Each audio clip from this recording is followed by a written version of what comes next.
Thiruvananthapuram Aryankode KAAPA case പ്രതിക്ക് നേരെ വെടിയുതിർത്ത് police. കഴിഞ്ഞ രാത്രി ആര്യൻകോട് SHO തൻസീം അബ്ദുൾ സമദിന്റെ നേതൃത്വത്തിലുള്ള പോലീസ് സംഘം കാപ്പ കേസ് പ്രതി കൈരി കിരണിനെ പിടികൂടാൻ ശ്രമിക്കുമ്പോഴായിരുന്നു സംഭവം. പോലീസ് സംഘത്തെ കിരൺ വെട്ടുകത്തി ഉപയോഗിച്ച് ആക്രമിക്കാൻ ശ്രമിച്ചതോടെയാണ് SHO വെടിയുതിർത്തത്. കാലിലേക്ക് ലക്ഷ്യമിട്ട് വെടിവെച്ചെങ്കിലും കിരൺ ഓടിയതിനാൽ വെടിയേറ്റില്ല. അതിനിടെ പോലീസിനെ ആക്രമിച്ച് കടന്നുകളഞ്ഞ കൈരി കിരണിനെ പിടികൂടി. അഭിഭാഷകനെ കാണാൻ കാട്ടാക്കടയിൽ എത്തിയപ്പോഴായിരുന്നു കിരണിനെ പിടികൂടിയത്.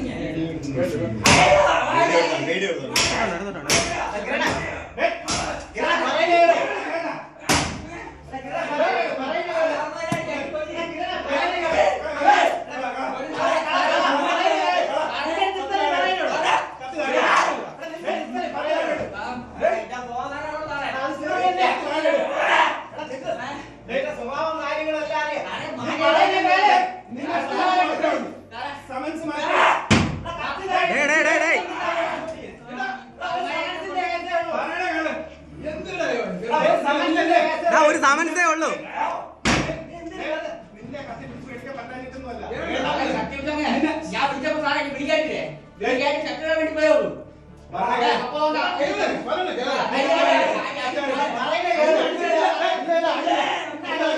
ഒന്ന് ചേരട്ടെ.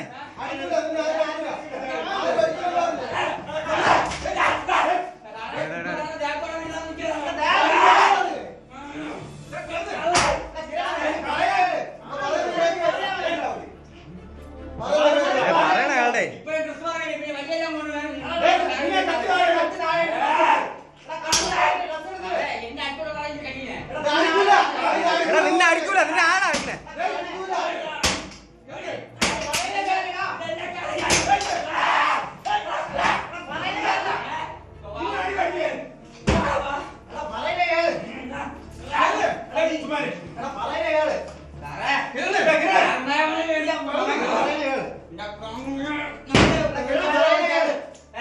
വെറുതെ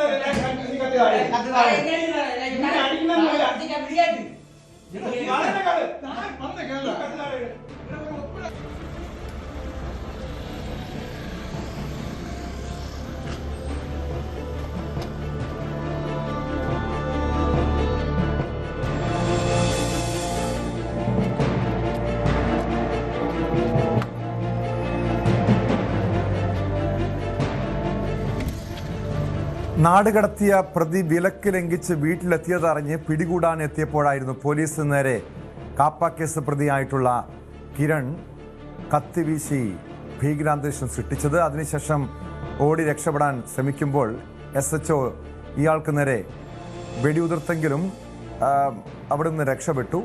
പിന്നീട് അഭിഭാഷകനെ കാണാൻ എത്തിയപ്പോഴാണ് പ്രതിയെ പോലീസ് അതിവിദഗ്ധമായി പിടികൂടിയത്. സാരംഗ് സുധാകരൻ ചേരുന്നുണ്ട് വിവരങ്ങളുമായി. സാരംഗ്, ദൃശ്യങ്ങളിൽ വ്യക്തമാണ് പോലീസ് പരമാവധി സംയമനം പാലിക്കുന്നുണ്ട്, പ്രതിയെ അനുനയിപ്പിച്ച് കൂടെ കൂട്ടിക്കൊണ്ടുപോകാൻ ശ്രമിക്കുന്നുണ്ട്. പക്ഷേ അതിനിടെ കത്തി കാട്ടി പോലീസിനെ പ്രകോപിപ്പിക്കുന്നു, ഭീകരാന്തരീക്ഷം സൃഷ്ടിക്കുന്നു. അതിനുശേഷം ഇയാൾ രക്ഷപ്പെട്ടു. എങ്ങനെയാണ് പിടികൂടാൻ കഴിഞ്ഞത് പ്രതിയെ? രാവിലെ ഈ ഒരു കാപ്പ കേസ് പ്രതി തിരുവനന്തപുരത്തേക്ക് കടക്കാൻ പാടില്ലാത്ത അത്തരത്തിൽ കർശന നിർദ്ദേശം നൽകിയിട്ടുള്ള പ്രതി വീട്ടിലേക്ക് എത്തി എന്നൊരു വിവരത്തിന്റെ അടിസ്ഥാനത്തിൽ, കോടതി നിർദ്ദേശത്തിന്റെ അടിസ്ഥാനത്തിലായിരുന്നു ഈ ഒരു ആര്യൻകോട് SHOയുടെ നേതൃത്വത്തിലുള്ള 6 പോലീസുകാർ ഇവിടേക്ക് എത്തുന്നത്. പിന്നീട് മുറ്റത്തെത്തിയ സമയത്ത് തന്നെ ഇയാൾ ഈ ഒരു വാള് വീശിക്കൊണ്ടുള്ള പരാക്രമം കാണിക്കുന്നു. പിന്നീട് വീട്ടിനകത്തേക്ക് കയറുന്നു. തുടർന്ന് പിന്തുടർന്നെത്തിയ പോലീസുകാരെ ഇങ്ങനെ വാള് വീശിക്കൊണ്ട് അടുത്തേക്ക് വരരുത് എന്നടക്കമുള്ള ആക്രോശം നടത്തുന്നത് നമുക്ക് ദൃശ്യങ്ങളിലടക്കം വ്യക്തമാണ്. തുടർന്ന് ഇവിടെ നിന്ന് രക്ഷപ്പെടാൻ ശ്രമിക്കുമ്പോഴാണ് പിന്നീട് ഈ ഒരു വെടിയുതിർക്കുന്നത്. കാലിനെ ലക്ഷ്യം വെച്ച് വെടിയുതിർത്തെങ്കിലും പിന്നീട് അത് കാലിൽ കൊണ്ടില്ല. പക്ഷെ പ്രതി അവിടുന്ന് രക്ഷപ്പെട്ടു പോവുകയായിരുന്നു. ഇതിനുശേഷം ഇത്തരത്തിൽ കാട്ടാക്കടയിൽ വെച്ചാണ് ഇയാളെ അറസ്റ്റ് ചെയ്യുന്നത്. ഈ ഒരു കേസും മറ്റ് നിരവധി ക്രിമിനൽ കേസുകളുമുള്ള അത്തരത്തിലൊരു പശ്ചാത്തലമുള്ള പ്രതി പിന്നീട് ഈ ഒരു കാപ്പ കേസിൽ, അത് 2 തവണ കാപ്പ ശിക്ഷ വിധിച്ച ഒരു പ്രതിയാണ്. ഇയാൾക്ക് തിരുവനന്തപുരം ജില്ലയിലേക്ക് കടക്കാൻ പാടില്ല. അയാൾ കഴിഞ്ഞ ദിവസങ്ങളിൽ തിരുവനന്തപുരത്തേക്ക് എത്തുകയും തുടർന്ന് ഈ ഒരു കൂട്ടുകാരികൾക്കൊപ്പം അടക്കം കേക്ക് മുറിച്ച് ആഘോഷം അടക്കം നടത്തുന്ന വിവരം പോലീസിന് ലഭിച്ചിട്ടുണ്ടായിരുന്നു. ആ വിവരത്തിന്റെ അടിസ്ഥാനത്തിലാണ് പോലീസ് ഇവിടേക്ക് തുടർന്ന് ഈ ഒരു ആക്രമണ സംഭവം ഉണ്ടാവുകയും ചെയ്തത്. വളരെ ചുരുങ്ങിയ സമയം കൊണ്ട് രാവിലെ ആയിരുന്നു ഈ ഇത്തരത്തിൽ SHOക്ക് നേരെ വാള് വീശുകയും പിന്നീട് ഈ പോലീസുകാർ SHO തിരിച്ച് വെടിയുതിർക്കുകയും ചെയ്യുന്നത്. ഉച്ചയോടുകൂടി 1 മണിയോടുകൂടി തന്നെ അറസ്റ്റ് രേഖപ്പെടുത്തുകയും ചെയ്തു.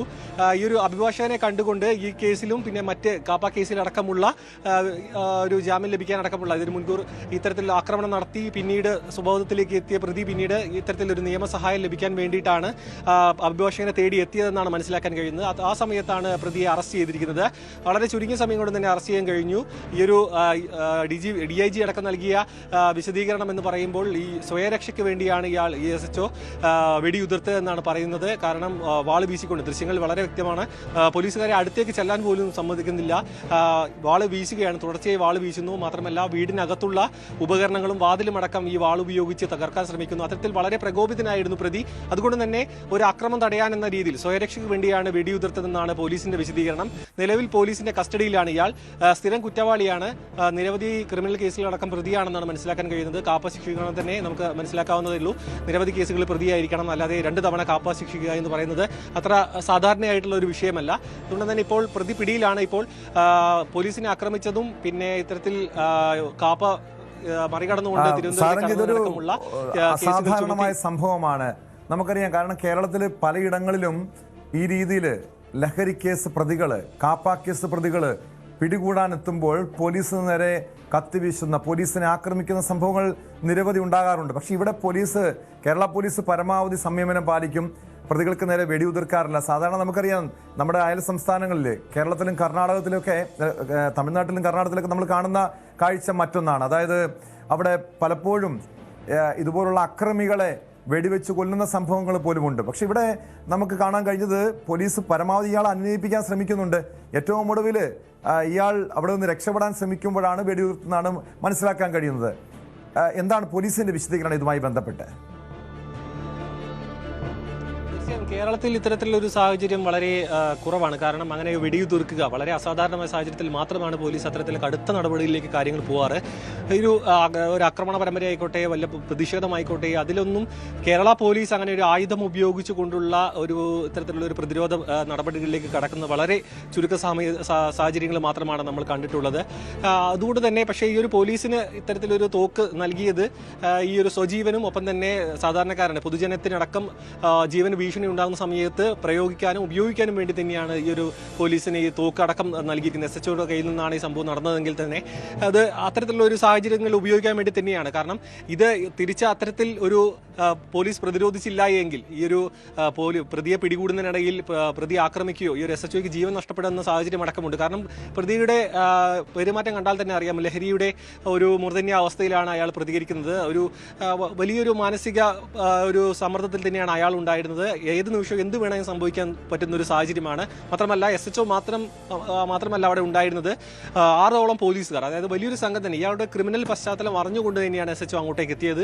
അതുകൊണ്ട് തന്നെയായിരുന്നു 6 പേരടങ്ങുന്ന സംഘമായിട്ടാണ് അവിടെ എത്തിയത്. അവർക്ക് പോലും ഈ പ്രതിയെ അനുനയിപ്പിച്ച് പിടികൂടാൻ കഴിഞ്ഞില്ല. അതുകൊണ്ട് ആ ഒരു സാഹചര്യത്തിൽ സ്വജീവന് ഭീഷണി ഉയർന്നതോടെ ഈ വാള് വീശി ആക്രമണം നടത്തും, പോലീസുകാർക്കും ഒപ്പം തന്നെ വീട്ടുകാർക്കും എല്ലാവരെയും ആക്രമിക്കുന്ന തരത്തിലേക്ക് കാര്യങ്ങൾ കടക്കുമെന്ന് കണ്ടപ്പോഴാണ് വെടിയുതിർത്തത്. അതും ഇയാളെ പിടികൂടാൻ വേണ്ടി കാലിന് നേരെ ലക്ഷ്യം വെച്ചുകൊണ്ടായിരുന്നു വെടിയുതിർത്തത്. പക്ഷേ അയാൾ ഓടുന്നതിനിടയിലായതുകൊണ്ട് തന്നെ വെടികൊണ്ടില്ല. ആ സമയത്ത് ഇയാൾ ഇറങ്ങി ഓടി രക്ഷപ്പെടുകയായിരുന്നു. അതുകൊണ്ട് തന്നെ ഒരു സ്വജീവൻ രക്ഷിക്കാനുള്ള, അതായത് ഒരു പ്രതിരോധം സൃഷ്ടിക്കാൻ വേണ്ടിയുള്ള ഒരു ശ്രമമാണ് പോലീസിന്റെ ഭാഗത്തു നിന്നും ഉണ്ടായിട്ടുള്ളത്. DIG അടക്കം നൽകിയ വിശദീകരണത്തിൽ അത് വ്യക്തമാണ്. ഇത്തരത്തിലൊരു സാഹചര്യങ്ങൾ, ഇത്തരത്തിൽ അപൂർവമായി ഉണ്ടാകുന്ന ഒരു സാഹചര്യത്തിൽ ഉപയോഗിക്കാൻ വേണ്ടി തന്നെയാണ് ഇത്തരത്തിലുള്ള ആയുധങ്ങളടക്കം പോലീസിന് നൽകിയിട്ടുള്ളത്. അത് കൃത്യമായി ഉപയോഗിച്ചു. പ്രതിയെ ആ സമയത്ത് പിടികൂടാൻ കഴിഞ്ഞില്ല എങ്കിലും വളരെ ചുരുങ്ങിയ സമയം കൊണ്ട് തന്നെ 1 മണിയോടുകൂടി തന്നെ പ്രതിയെ അറസ്റ്റ് ചെയ്യാൻ പോലീസിന് സാധിച്ചു. ഒരു കാപ്പ കേസ് പ്രതിയാണ്. അയാൾ പുറത്ത് ഈ ഒരു ലഹരിയുടെ ലഹരിയുടെ മൂർധന്യാവസ്ഥയിൽ നിൽക്കുന്ന ഒരു സാഹചര്യമാണ്. സാധാരണ നമ്മൾ ചില കേസുകളിൽ ചില സംഭവങ്ങളിൽ പോലീസുകാരെ വിമർശിക്കാറുണ്ട്, കുറ്റപ്പെടുത്താറുണ്ട്, അല്ലെങ്കിൽ കസ്റ്റഡി മർദ്ദനങ്ങളുടെയൊക്കെ പേരിൽ പോലീസ് പലപ്പോഴും പഴി കേൾക്കാറുണ്ട്. പക്ഷെ എന്തുകൊണ്ടാണ് പോലീസ് ഈ പ്രതികളെ, ഇതുപോലുള്ള അക്രമികളെ മർദ്ദിക്കുന്നതെന്ന് നമ്മൾ ഇതിൽ നിന്നും വളരെ വ്യക്തമായി മനസ്സിലാക്കാൻ കഴിയുന്ന കാര്യമാണ്. കാരണം ഈ കിരണിനെ പോലെയുള്ള ഈ കൊടും കുറ്റവാളിയെ ഈ രീതിയിൽ തന്നെ കൈകാര്യം ചെയ്യേണ്ടതല്ലേ?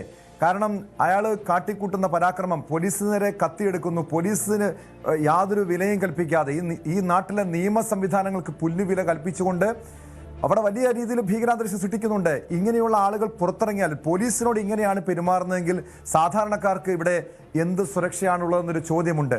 യഥാർത്ഥത്തിൽ പോലീസിൻ്റെ ഈ രീതിയിലുള്ള ഒരു ഇടപെടൽ മറ്റ് പ്രതികൾക്ക്, ഇതുപോലുള്ള കൊടും കുറ്റവാളികൾക്ക് ഒരു മുന്നറിയിപ്പ് കൂടിയല്ലേ? തീർച്ചയായും ഈ ഒരു സാഹചര്യത്തിൽ വേറൊരു വഴിയില്ല. മാത്രമല്ല കേരള പോലീസ് എന്ന് പറയുന്നത് തന്നെ ഇത്തരത്തിൽ വളരെ നയപരമായി ബുദ്ധിപൂർവ്വം കാര്യങ്ങൾ നീക്കുകയും പ്രതികളിലേക്ക് എത്തുകയും ചെയ്യുന്ന, അതായത് പരമാവധി അക്രമ സംഭവങ്ങൾ ഒഴിവാക്കുക, പ്രതികളെ ഒരു കായിക ബലം ഉപയോഗിക്കാതെ തന്നെ പിടികൂടുക എന്ന തരത്തിലൊക്കെ ആയിരുന്നു പോലീസിന്റെ നീക്കം. പക്ഷേ അതിപ്പോൾ ലഹരിയുടെ വ്യാപനത്തിനടക്കം വളരെ വലിയ രീതിയിലേക്ക് കടന്നപ്പോൾ പോലീസിനോടുള്ള ഭയം പോലും ഇപ്പോൾ ക്രിമിനൽ പശ്ചാത്തലമുള്ള കുറ്റവാളികൾക്ക് ഇല്ലാതായിരിക്കുന്നു എന്നൊരു സാഹചര്യമുണ്ട്. നമുക്ക് തൊട്ടടുത്ത വർഷം മുൻപ് നടന്ന ഒരു സംഭവമായിരുന്നു വന്ദനദാസിന്റെ ഈ ഒരു ഹോസ്പിറ്റലിൽ നിന്നുമുണ്ടായ മരണം. അത് കൊലപാതകത്തിലടക്കം കോടതി ചോദിച്ചൊരു ചോദ്യമുണ്ടായിരുന്നു, ഈ ഒരു തോക്കടക്കം നൽകിയത് ഇത്തരത്തിലൊരു സാഹചര്യത്തിൽ ഉപയോഗിക്കാൻ വേണ്ടിയല്ലേ എന്നൊരു ചോദ്യം കോടതിയുടെ ഭാഗത്ത് നടക്കം ഉണ്ടായിരുന്നു. അതിലടക്കം മനസ്സിലാക്കാൻ കഴിയുന്നത് ഇത്തരത്തിൽ ഈ ഒരു ഇങ്ങനെയുള്ള സാഹചര്യങ്ങളിൽ, അതായത് പോലീസുകാരുടെ ജീവനോ പൊതുജനങ്ങളുടെ ജീവനോ ഈ ഒരു ഭീഷണി ഉയരുന്ന സമയത്ത് പ്രയോഗിക്കാനും ഉപയോഗിക്കാനും വേണ്ടി തന്നെയാണ് ഇത്തരത്തിലുള്ള ആയുധങ്ങളടക്കം നൽകിയിരിക്കുന്നത്. അല്ലാതെ ഈ ഒരു ക്രിമിനൽ പശ്ചാത്തലമുള്ള ആൾക്കാരെ പറഞ്ഞ് മനസ്സിലാക്കി അറസ്റ്റ് രേഖപ്പെടുത്തുക അല്ലെങ്കിൽ കസ്റ്റഡിയിൽ എടുക്കുക, സ്ഥലത്ത് നിന്ന് നീക്കുക എന്ന് പറയുന്നത് നിലവിലെ സാഹചര്യത്തിൽ അത്ര പ്രായോഗികമല്ല. കാരണം ലഹരി വ്യാപനമെല്ലാം പല അത്ര നല്ല രീതിയിലേക്ക് കാര്യങ്ങൾ, അതായത് അങ്ങനെയും പടർന്ന് പന്തലിച്ച ഒരു സമയമാണ്. അതുകൊണ്ട് തന്നെ ഇത്രയും വലിയൊരു ക്രിമിനൽ പശ്ചാത്തലമുള്ള ആൾക്കാരെ ഈ നയപരമായൊക്കെ പറഞ്ഞ് മനസ്സിലാക്കി അറസ്റ്റ് ചെയ്യുക എന്നത് പ്രായോഗികമല്ല. അത്തരത്തിൽ ശ്രമിച്ചാൽ ഈ ഒരു SHO അടക്കം ജീവൻ നഷ്ടപ്പെടുന്ന അല്ലെങ്കിൽ ഗുരുതരമായി പരിക്കേൽക്കുന്ന ഒരു സാഹചര്യം ഉണ്ടായിരുന്നു. അതുകൊണ്ട് തന്നെ ഇനി ഇങ്ങനെയുള്ള സാഹചര്യങ്ങളിൽ ഇതൊരു ഉദാഹരണമാക്കി എടുത്തുകൊണ്ട് തന്നെ ഇങ്ങനെയൊരു സാഹചര്യങ്ങളിൽ ഇത്തരത്തിൽ തോക്ക് ഉപയോഗിക്കാൻ അടക്കമുള്ള ഒരു പ്രചോദനം, മാത്രമല്ല ഇങ്ങനെയുള്ള ക്രിമിനൽ പശ്ചാത്തലമുള്ള ആളുകൾക്കൊരു ഭയം ഉള്ളിൽ ഉണ്ടാകുക എന്ന തരത്തിലേക്കുള്ള കാര്യങ്ങളിലേക്ക് എത്താൻ ഈ ഒരു സംഭവം കാരണമാകുമെന്ന് തന്നെയാണ് മനസ്സിലാക്കാൻ കഴിയുന്നത്. ഇത്തരത്തിൽ, അതായത് ഇങ്ങനെയൊരു ആക്രമണം നടത്തുമ്പോൾ ഉപയോഗിക്കാൻ വേണ്ടി തന്നെയാണ് ഇവർക്ക് ഈ ഒരു പോലീസുകാർക്ക് ഇത്തരത്തിലൊരു പരിശീലനം നൽകുന്ന അടക്കം. കാരണം നമുക്കറിയാം ഈ ഒരു SHO എന്ന് പറയുമ്പോൾ അടക്കം പോലീസ് ട്രെയിനിങ്ങിലടക്കം നൽകുന്ന കൃത്യമായ പരിശീലനമുണ്ട്, തോക്ക് പരിശീലനം, ഷൂട്ടിംഗ് അടക്കം പരിശീലനം നൽകുന്നുണ്ട്. അതെല്ലാം ഇങ്ങനെയുള്ള സാഹചര്യങ്ങൾ ഉണ്ടാകുമ്പോൾ വളരെ അപൂർവമാണ് കേരളത്തിന്റെ സാഹചര്യത്തിൽ ഇങ്ങനെ ഉണ്ടാകുന്നതെങ്കിൽ പോലും ഇങ്ങനെയുള്ള സാഹചര്യങ്ങൾ പ്രയോഗിക്കാൻ വേണ്ടി തന്നെയാണ് ഇങ്ങനെ ഒരു പരിശീലനം അടക്കം നൽകുന്നത്. അതുകൊണ്ട് തന്നെ ഇത് വരുന്ന ആളുകളിൽ ഇത് പോലീസിന്റെ ഇതുപോലുള്ള ഇടപെടലാണ് ആവശ്യം. കാരണം തിരുവനന്തപുരം ആര്യങ്കോട് പോലീസിന്റെ ആ ഇടപെടലിനെ എത്ര കണ്ടു അഭിനന്ദിക്കേണ്ടിയിരിക്കുന്നു. കാരണം പരമാവധി അവർ സംയമനം പാലിക്കുന്നുണ്ട്. അനുനയിപ്പിച്ചുകൊണ്ട് ഈ കാപ്പ കേസ് പ്രതിയായിട്ടുള്ള കിരണിനെ കൂട്ടിക്കൊണ്ടുപോകാൻ ശ്രമിക്കുന്നുണ്ട്. ഇയാൾ ഈ വിലക്ക് ലംഘിച്ച്, അതായത് കാപ്പ കേസ് പ്രതി ജില്ലയിൽ പ്രവേശിക്കണമെന്ന നിർദ്ദേശമുള്ളതാണ്, ആ വിലക്ക് ലംഘിച്ച് സ്വന്തം വീട്ടിലെത്തിയത് അറിഞ്ഞുകൊണ്ടാണ് ആര്യങ്കോട് പോലീസ് SHOയുടെ നേതൃത്വത്തിൽ അവിടെ എത്തിയത്. പക്ഷേ പോലീസിനൊപ്പം കൂടെ പോകാൻ ഇയാൾ കൂട്ടാക്കിയില്ല. പിന്നീട് കത്തിയെടുത്ത് പോലീസിന് നേരെ വീശുന്നു, കതക് പൊളിച്ച് പുറത്തിറങ്ങാൻ ശ്രമിക്കുന്നു. അങ്ങനെ പോലീസിൻ്റെ മുന്നിൽ നിന്നും രക്ഷപ്പെടാൻ ശ്രമിക്കുമ്പോഴാണ് SHO വെടിയുതിർത്തത്. അതിനുശേഷം അവിടെ നിന്ന് രക്ഷപ്പെട്ട പ്രതിയെ അതിവിദഗ്ധമായി പോലീസ് പിടികൂടുകയായിരുന്നു. സ്പോട്ട് ലൈവിലേക്ക് തിരികെ എത്താം, ഇടവേളകൾ.